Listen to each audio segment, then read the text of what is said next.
Hello friends, आप सभी का स्वागत है वनडे सिलेक्शन में। आज से हम भूगोल शुरू कर रहे हैं और ये भूगोल वनडे के सभी एग्ज़ाम के लिए महत्वपूर्ण है। चाहे वो एसएससी हो, चाहे किसी भी स्टेट की पुलिस हो, चाहे रेलवे हो, ये वनडे के सभी एग्ज़ाम के लिए महत्वपूर्ण है। बस आप पहली क्लास से लेकर लास्ट क्लास तक ज़रूर देखना। हम शुरू कर रहे हैं भूगोल।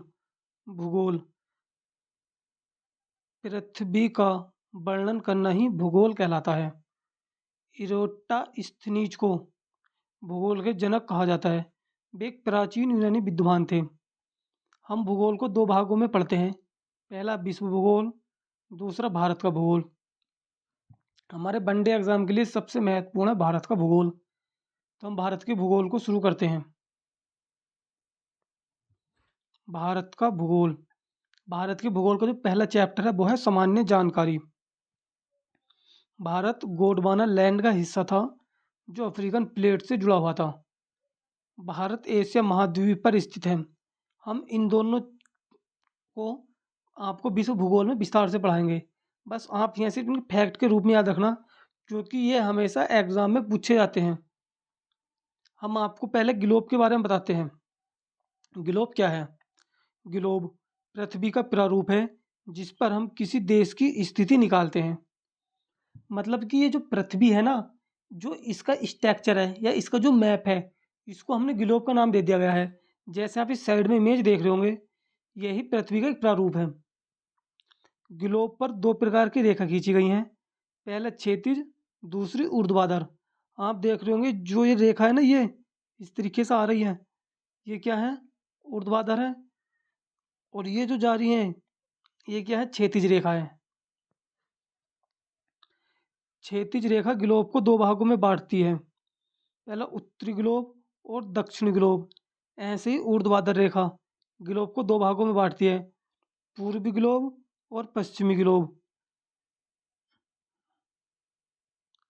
जो ऊर्ध्वाधर रेखा है, ये ग्लोब को कितने भागों में बांटती है? दो भागों में। कौन सा? पूर्व पश्चिमी ग्लोब, पश्चिम ग्लोब, और दूसरा पूर्वी ग्लोब। ऐसी ही क्षैतिज रेखा, जो एक क्षैतिज रेखा है, ये भी ग्लोब को दो भागों में बांटती है। कौन सा? उत्तरी ग्लोब, दूसरा दक्षिणी ग्लोब। जो इन क्षैतिज रेखाओं को क्या कहते हैं? अक्षांश रेखा कहते हैं। अक्षांश। और जो देशांतर रेखा है, सॉरी, जो ऊर्ध्वाधर रेखा है, इन्हें कहते हैं देशांतर रेखा। देशांतर रेखा। क्लियर है यहाँ तक? ऊर्ध्वाधर रेखाओं को देशांतर रेखा व क्षैतिज रेखाओं को अक्षांश रेखा कहते हैं। कुल देशांतर रेखाओं की संख्या है 360। जो इस तरीके से देशांतर रेखा खींची गई ना, इनों की जो कुल संख्या है 360 संख्या है। जो कुल अक्षांश रेखा है ये वाली, इनों की जो संख्या है, इनों की संख्या है 181। यहाँ तक क्लियर है? चलो हम आगे पढ़ते हैं। और जो 0 डिग्री देशांतर रेखा है, ये वाली, सॉरी मैं बता देता हूँ यहाँ। जो 0 डिग्री देशांतर रेखा है, ये वाली, इस 0 डिग्री देशांतर रेखाओं को हम कहते हैं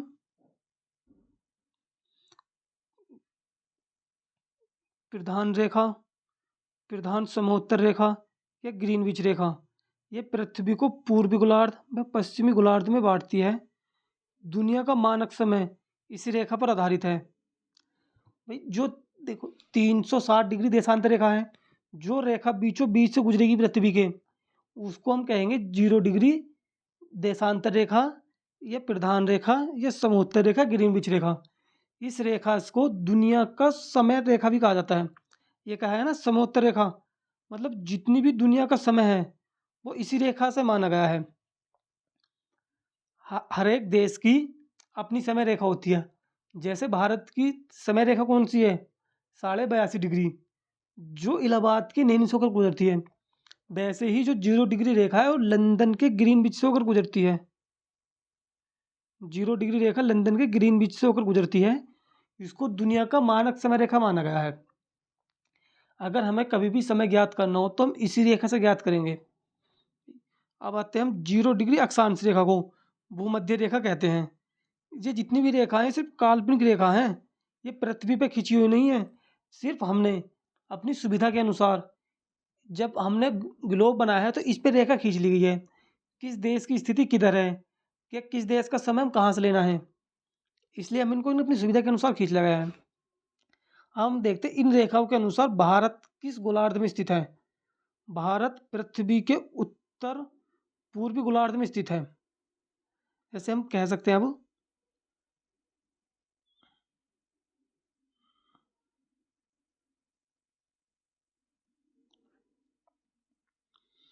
0 डिग्री देशांतर रेखा ये आ गई और 0 डिग्री अक्षांश रेखा ये चली गई।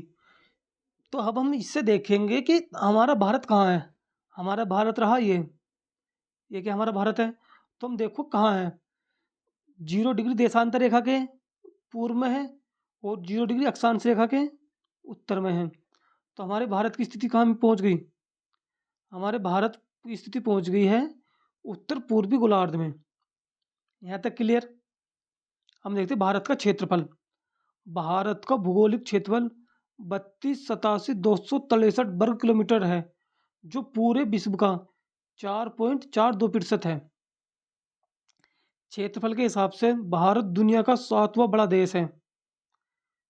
क्षेत्रफल के हिसाब से भारत से 6 बड़े देश, पहले रूस, दूसरा कनाडा, तीसरा अमेरिका, चौथा चीन, पांचवा ब्राज़ील, छठा ऑस्ट्रेलिया, सातवां हमारा भारत। यहाँ तक क्लियर। अब हम देखते हैं भारत किन रेखाओं के बीच है।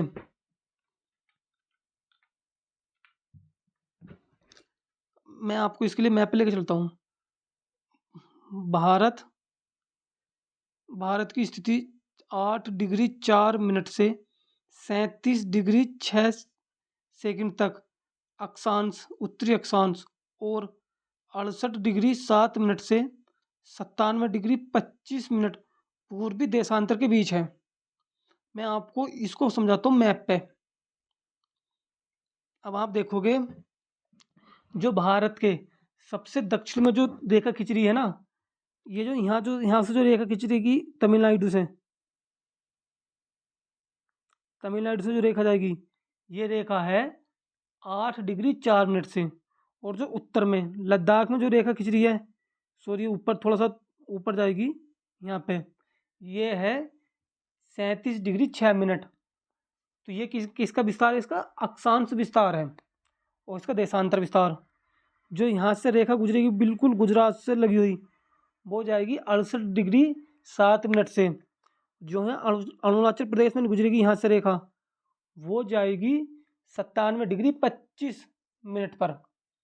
तो इससे हमें पता चलता है भारत की जो स्थिति है 8 डिग्री 4 मिनट से 37 डिग्री 6 सेकंड अक्षांश और 68 डिग्री 7 मिनट से 97 डिग्री 25 सेकंड देशांतर के बीच भारत की स्थिति है। हमेशा एग्जाम में क्वेश्चन पूछा जाता है कि भारत का अक्षांश विस्तार कितना है। तो भारत अक्षांश विस्तार कितना हो गया, 8 डिग्री 4 मिनट से 37 डिग्री 6 सेकंड। और भारत का देशांतर विस्तार 68 डिग्री 7 मिनट से 97 डिग्री 25 सेकंड भारत का देशांतर विस्तार हो गया। अब हम देखते हैं भारत की कुल लंबाई। भारत की कुल स्थलीय सीमा की लंबाई, अगर हमें कुल स्थल सीमा की लंबाई बुझ जाएगी तो स्थल सीमा की लंबाई हो गई है 15,200 किलोमीटर और समुद्र तट की लंबाई हो गई है 7,517 किलोमीटर।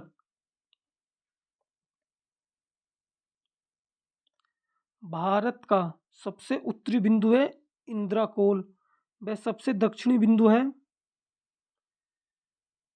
इंदिरा पॉइंट, और भारत का सबसे पूर्वी बिंदु है किबुथु और सबसे पश्चिमी बिंदु है सरक्रिक जो गुजरात में है। जो भारत का सबसे दक्षिण बिंदु है ये हमारा क्या है, अंडमान निकोबार, सॉरी ये हमारा अंडमान निकोबार, ये भी क्या है, ये भी भारत का हिस्सा है।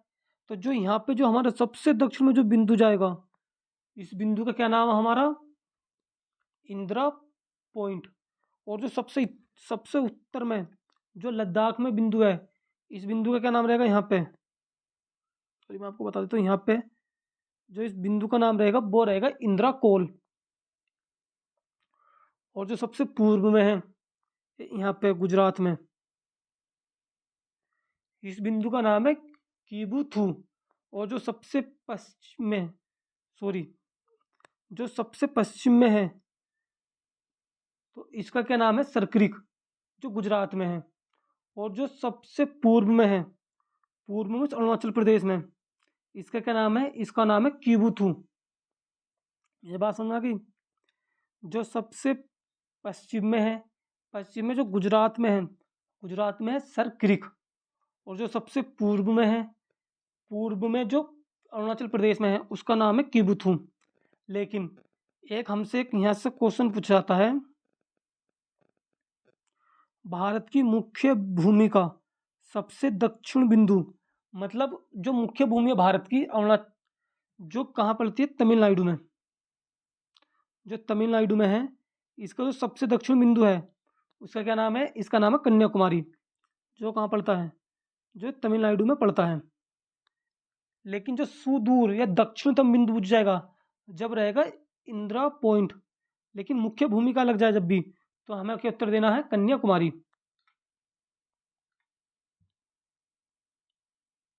अब चलते हैं आगे। भारत के साथ सीमा साझा करने वाले पड़ोसी देश कितने हैं? 7 देश हैं। भारत के साथ 7 पड़ोसी देश सीमा साझा करते हैं। पहला बांग्लादेश, दूसरा चीन, तीसरा पाकिस्तान, चौथा नेपाल, पांचवा म्यांमार, छठा भूटान, सातवां अफगानिस्तान। जो यहाँ से क्वेश्चन पूछा जाता है, भारत के पड़ोसी देशों के साथ, सॉरी, भारत के जितने भी पड़ोसी देश हैं उनमें से सबसे ज़्यादा सीमा साझा भारत के साथ कौन करता है? वो करता है बांग्लादेश। कितनी? 4096 किलोमीटर। जो इससे लगे राज्य हैं असम, मेघालय, मिजोरम, त्रिपुरा व पश्चिम बंगाल। चीन, चीन से लगे राज्य हैं लद्दाख, हिमाचल प्रदेश, उत्तराखंड, सिक्किम, अरुणाचल प्रदेश। अब आता है पाकिस्तान। पाकिस्तान से गुजरात, राजस्थान, पंजाब, जम्मू कश्मीर एवं लद्दाख। अब आएगा नेपाल। नेपाल से उत्तर प्रदेश, बिहार, पश्चिम बंगाल, सिक्किम, उत्तराखंड। म्यांमार, म्यांमार, म्यांमार से अरुणाचल प्रदेश, नागालैंड, मिजोरम, त्रिपुरा। भूटान, भूटान से सिक्किम, असम, पश्चिम बंगाल, अरुणाचल प्रदेश। अफगानिस्तान से मात्र एक राज्य साझा करता है, वो है लद्दाख। सिर्फ यहाँ से 2 क्वेश्चन तो इंपॉर्टेंट हो जाते हैं कि सबसे ज़्यादा सीमा साझा किस देश के साथ होती है? पश्चिम बंगाल के। और सबसे कम अफगानिस्तान के, 106 किलोमीटर। मैं अब आपको मैप पे दिखा देता हूँ। ये आ गया हमारे पास पाकिस्तान। पाकिस्तान के कितने राज्य सीमा करते हैं? 5। लद्दाख, जम्मू कश्मीर, पंजाब, राजस्थान, गुजरात। दूसरा आ गया चीन।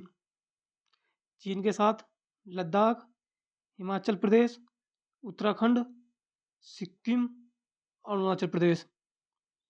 बांग्लादेश, पश्चिम बंगाल, मेघालय, असम, त्रिपुरा, मिजोरम। अब आ गया म्यांमार। म्यांमार से मिजोरम, मणिपुर, नागालैंड, पश्चिम बंगाल। नेपाल, नेपाल के साथ उत्तराखंड, उत्तर प्रदेश, बिहार, पश्चिम बंगाल और सिक्किम। भूटान, भूटान के साथ सिक्किम, पश्चिम बंगाल, पूरा पश्चिम बंगाल आ गया। ये क्या हो गया? असम हो गया। ये क्या हो गया? अरुणाचल प्रदेश हो गया। क्लियर? अब आता है हमारे पास अफगानिस्तान। ये क्या है? अफगानिस्तान। अफगानिस्तान के साथ ये पूरा क्या है? ये पूरा जो इधर को आ रहा है ना, पाकिस्तान है। मैं पाकिस्तान को डिनोट करता हूँ नीली वाली लाइन से। ये जो पूरा आ रहा है ना, वो ये पूरा पाकिस्तान है। वो इधर को पाकिस्तान है, लेकिन ये जो लद्दाख है, इतना हिस्सा है एरिया में, वो इसके साथ अफगानिस्तान सीमा साझा करता है। क्लियर है यहाँ तक? किसी को डाउट तो नहीं है? चलो मैं आपको बता देता हूँ। 7 7 देशों के साथ सीमा साझा करने वाले राज्य और कुछ हमारे पास ऐसे देश हैं जिनके साथ हमारी स्थलीय सीमा लगती है, जिनके साथ हमारी सॉरी जलीय सीमा लगती है।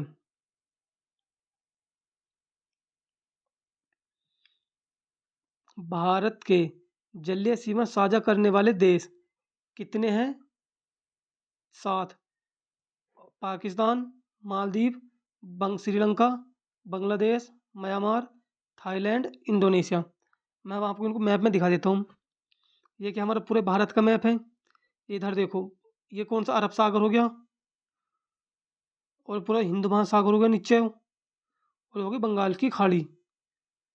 ये ना पूरी बंगाल की खाड़ी है, हिंद महासागर नीचे है, लेकिन हमें इसे बंगाल की खाड़ी आती है हिंद महासागर के अंदर, तो हमें इसे हिंद महासागर काउंट नहीं करते। इधर क्या हो गया, अरब सागर हो गया यहाँ तक, और इधर को क्या हो गया अब, बंगाल की खाड़ी। क्लियर है? तो मैं अब आपको इनकी देश की स्थिति दिखा देता हूँ। ये है पाकिस्तान